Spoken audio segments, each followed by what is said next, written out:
বহরমপুর বিধানসভা কেন্দ্র এবারের বঙ্গের বিধানসভা নির্বাচনের অন্যতম নজরকাড়া কেন্দ্র। এর কারণ হিসেবে বলা যেতেই পারে এবারের বিধানসভা নির্বাচনে এখানে প্রতিদ্বন্দ্বিতা করছেন অধীর রঞ্জন চৌধুরী। 1996 সালের ঠিক 3 দশক পরে তিনি আবার বিধানসভা ভোটে লড়ছেন। 1996 সালে তিনি প্রতিদ্বন্দ্বিতা করেছিলেন নবগ্রাম থেকে এবং জয়ী হয়েছিলেন। 1999 সালে তিনি বহরমপুর লোকসভা কেন্দ্র থেকে সাংসদ নির্বাচিত হন। টানা 5 বারের সাংসদ 2024 সালে ইউসুফ পাঠানের কাছে পরাজিত হয়েছিলেন। 2 বছরের মাথায় বিধানসভায় ফেরার লড়াই তার। লড়াই খুব সহজ নয়, ত্রিমুখী প্রতিদ্বন্দ্বিতা এই কেন্দ্রে। রয়েছেন বিদায়ী বিধায়ক বিজেপির সুব্রত মৈত্র এবং রয়েছেন তৃণমূলের নারুগোপাল মুখার্জি। বহরমপুর শহর এবং শহর লাগোয়া ভাকরি, গুরুদাসপুর, দৌলতাবাদ, মনীন্দ্রনগর এবং হাতিনগর নিয়ে গড়ে ওঠা বহরমপুর বিধানসভা কেন্দ্রে 2011 এবং 2016 সালে জয়ী হয়েছিলেন কংগ্রেসের মনোজ চক্রবর্তী। প্রথমে তৃণমূল, পরে বামেদের সঙ্গে জোটে সুবিধা পেলেও 2021 সালে বামেদের সান্নিধ্যেও আসন ধরে রাখতে পারেনি দুবারের বিধায়ক মনোজ চক্রবর্তী। আশ্চর্য উত্থান ঘটে ভারতীয় জনতা পার্টির। 35% ভোট বাড়িয়ে 45% ভোট পেয়ে জয়ী হয়েছিলেন সুব্রত মৈত্র। তবে এবার সুব্রত মৈত্রের লড়াই অতটা সহজ হবে না, অন্তত পরিস্থিতি এবং আবহাওয়া তেমনটাই দিক নির্দেশ করছে। কাটাকাটি সমীকরণ এখানে পুরো মাত্রায় বহাল।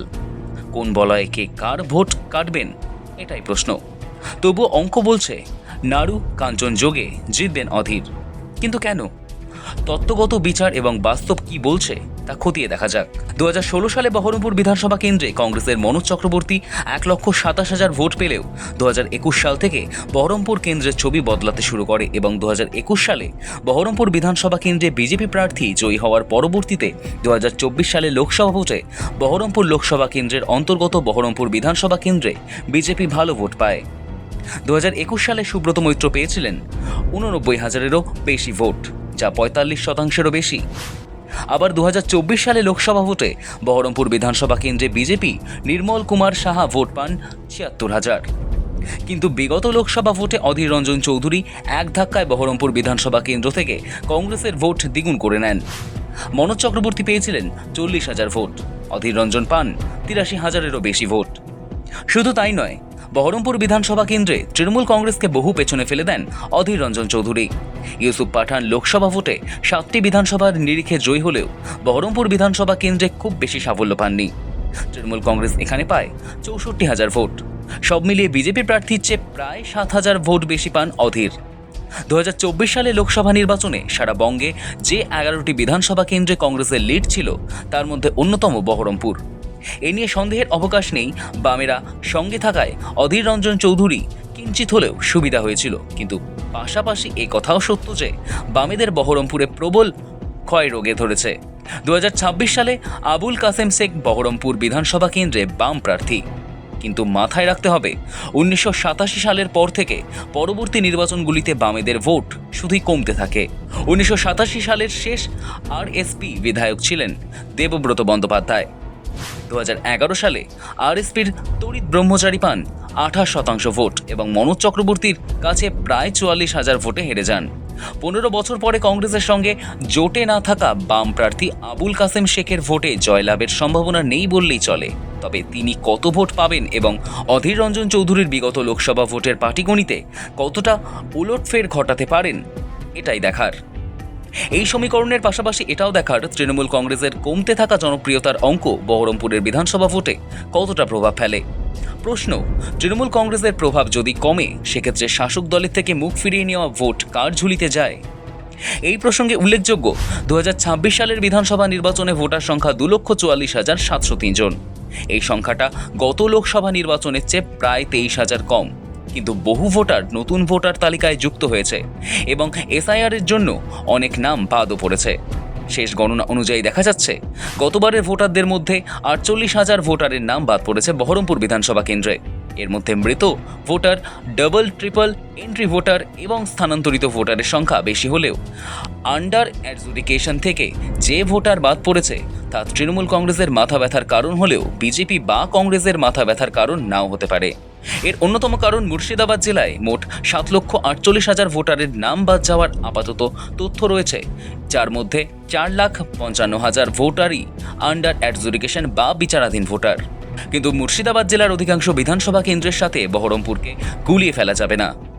এখানে জনবিন্যাস অনুযায়ী ৭৩ থেকে ৭৪% ভোটার হিন্দু, মুসলিম ভোট ২৫ থেকে ২৬%। এসআইআর এবং শেষ দুটি নির্বাচন ভিত্তিক প্রেক্ষাপট ও প্রতিষ্ঠান বিরোধী সাম্প্রতিক সম্ভাবনা থেকে তৃণমূলের সম্ভাবনা বহরমপুরে অনেকটাই ফিকে। এসআইআর প্রভাব ফেলুক না ফেলুক, অধীর রঞ্জন চৌধুরীর জয়ের সম্ভাবনা যথেষ্ট প্রবল। তাত্ত্বিক দিক থেকে সরে এসে বাস্তবের প্রেক্ষাপটে আসা যাক। কেন জিতবেন অধীর রঞ্জন চৌধুরী? এক কথায় ব্যাখ্যা, মণি কাঞ্চন নয়, অধীর রঞ্জন জিতবেন নাড়ু কাঞ্চন যোগে। পুরসভা নির্বাচনের মতো ব্যক্তিভিত্তিক ভোট না হলেও অধীর রঞ্জন চৌধুরীর মতো হেভিওয়েট প্রার্থীর বিধানসভা ভোটে উপস্থিতি অনেকটাই প্রভাব ফেলবে। তিনি বহরমপুরে অত্যন্ত জনপ্রিয়। বিরোধী রাজনৈতিক দলগুলির সমর্থকদের মধ্যেও কম বেশি তার জনপ্রিয়তা রয়েছে। এই কথা সর্বাঙ্গীন সত্য না হলেও তার চেয়েও বড় সত্য, বহরমপুর তার হাতের তালুর মতো তার কাছে পরিচিত। ৬বার লোকসভা নির্বাচনে লড়ার আগে থেকে অধীর রঞ্জন চৌধুরীর নিজস্ব মেশিনারি রয়েছে। ক্রিকেট সেলিব্রিটির কাছে লোকসভায় হেরে গেলেও তৃণমূল কংগ্রেসকে হারাতে অধীর রঞ্জন চৌধুরীকে বেগ পেতে হবে না। এটা বহরমপুর বিধানসভার প্রতিটি গলিতে টের পাওয়া যাচ্ছে। ফলে বহরমপুরের লড়াই এসে দাঁড়িয়েছে বিদায়ী বিধায়ক সুব্রত মৈত্র বনাম অধীর রঞ্জন চৌধুরীর মধ্যে। সুব্রত মৈত্র যতই হিন্দুত্বের প্রচার করুক, যতই উন্নয়নের প্রতিশ্রুতি দিন, বহরমপুরের অধিকাংশ মানুষ বিশ্বাস করেন অধীর রঞ্জন চৌধুরী বিধায়ক হিসেবে ক্ষমতায় এলে বহরমপুরের লাভ। শহরের ছেলেকে কখনো স্থানীয় বিধায়ক হিসেবে পাননি বহরমপুরের বাসিন্দারা। বিধায়ক ও সাংসদের ওপর ক্ষোভ রয়েছে এলাকাবাসীর। সময় মতো কারোর দেখা মেলে না। সুব্রত মৈত্রকে এলাকার মানুষ চেনেন কাঞ্চন নামে। কাঞ্চনের বিরুদ্ধে সবচেয়ে বড় অভিযোগ, ৫ বছর ধরে তাকে খুব বেশি উন্নয়নমূলক কাজ করতে দেখা যায়নি। ফলে কাঞ্চনের প্রতিশ্রুতির ফানুষের ৫ বছর ধরেই চুপসে গিয়েছে। তাছাড়া যেখানে সেখানে প্রচার করতে যাচ্ছেন কাঞ্চন, তার সিংহভাগ এলাকাতেই সরাসরি জনরোষের মুখে পড়ছেন। কোথাও জনরোষ উন্নয়ন বিমুখিতার কারণে, কোথাও আবার এসআইআরের কারণে। অনেক জায়গায় প্রচারে গিয়ে পিছু হটতে হয়েছে কাঞ্চনকে, যা একজন বিদায়ী বিধায়কের পক্ষে মোটেই শুভ ইঙ্গিত নয়। রইল নাড়ুগোপাল মুখোপাধ্যায়ের কথা। জনমানুষে তার ভাবমূর্তিও খুব উজ্জ্বল নয়। জনপ্রিয়তার নিরিখে অধীর রঞ্জন চৌধুরীর ছিটে ফোটাও তার নেই। ফলে অধীর রঞ্জন চৌধুরীর ছায়া ক্রমেই দীর্ঘ হয়েছে। অধীর চৌধুরীর ছায়া ও ভোটে জেতার সম্ভাবনা দীর্ঘ থেকে দীর্ঘতর হওয়ার কারণ অধীর চৌধুরীর বিরুদ্ধে বিভিন্ন সময় করা কটূক্তি বহরমপুরবাসীর সিংহভাগ ভালোভাবে মেনে নেয়নি। নাড়ু ও কাঞ্চনের মধ্যে কে অধীরের প্রতিপক্ষ তা স্থির করতে পারেনি দ্বিধাগ্রস্ত বহরমপুরের মানুষ। নাড়ু কাঞ্চন যোগে ভোট বাড়তে বাধ্য কংগ্রেসের। অধীর চৌধুরী এবারে বিধানসভা নির্বাচনে বহরমপুরে বটবৃক্ষের মতো দাঁড়িয়ে রয়েছেন। সাথে কি দীর্ঘদিনের রাজনৈতিক সৈনিক অধীর রঞ্জন চৌধুরী ভোটের দুই পক্ষকাল আগে নিশ্চিত হয়ে বলেন, আমি জিতে বসে রয়েছি। দীর্ঘ সময় ধরে বহরমপুর শহরের গোপন চাবিকাঠি ছিল অধীর রঞ্জন চৌধুরীর হাতের মুঠোয়। এবার যা প্রেক্ষাপট, বিধায়ক হওয়ার চাবি বহরমপুরের মানুষ অধীর চৌধুরীর হাতেই তুলে দেবে। অধীর চৌধুরীর জয় সময়ের অপেক্ষা মাত্র। অধীর চৌধুরী জয় আসবে নাড়ু কাঞ্চন যোগে। পুরন্দর চক্রবর্তীর রিপোর্ট, সময়, কলকাতা।